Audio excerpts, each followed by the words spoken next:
Hi friends, good morning. Yes, let's continue. The first 8 lines and the last 6 lines of a sonnet is called as actually sonnet அப்படின்றது வந்து it's a poem.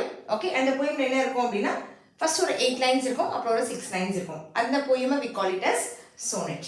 நம்ம famous William Shakespeare வந்து nearly he has written 154 sonnets. அவர் கிட்டத்தட்ட 154 sonnets எழுதியிருக்காரு. Okay, yes. So அதில் இருக்க அந்த first 8 lines என்னன்னு சொல்லுவோம் அப்படின்னா octave.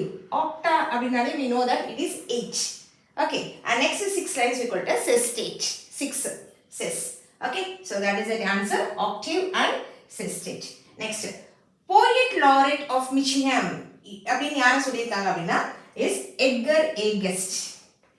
Edgar A. Guestக்கு அவருக்கு ஒரு அவார்ட் நேம் கொடுத்துருக்காங்க, that is the poet laureate of Michigan, the people poet அவர் அப்படின்றதுக்காக, that is that. Edgar A. Guest full name is Edgar Albert Guest. A denotes Albert. Next, the computer swallowed grandma. இந்த poem ரொம்ப interesting poem. இதில் வந்து ஆக்சுவலாக poem வந்து that is a computer வந்து grandma முழுங்கிடும், கிராண்ட்மாவை கம்ப்யூட்டர் முழுங்கிடும். Yes, sorry, the computer swallowed grandma. Yes, the poet wants us to copy, scan and paste. நம்ம சாதாரணமாக என்னத்தை காப்பி பண்ணுவோம், ஒரு விஷயத்துல இன்னொரு இடத்தை காப்பி பண்ணும்போது காப்பி, ஸ்கேன் அண்ட் பேஸ்ட் என்ன பண்ணுவோம், ஒரு டாக்குமெண்ட்டில் ஒரு பிக்சரை ஒரு ஃபைல் எது ஒன்று சம்திங் we காப்பி ஸ்கேன் பண்ணி பேஸ்ட் பண்ணுவோம்.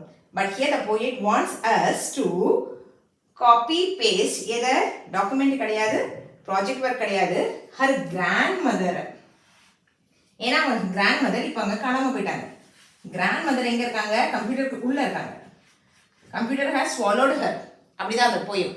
ஓகே, ஸோ அதனால அந்த கிராண்ட் மதரை திருப்பி கொடுக்கறதுக்காக நம்மள சொல்றாரு, கொஞ்சம் காப்பி பண்ணி ஸ்கேன் பண்ணி பேஸ்ட் பண்ணி என் கிராண்ட் மதரை என்னோட மெயிலில் திருப்பி அனுப்புங்க.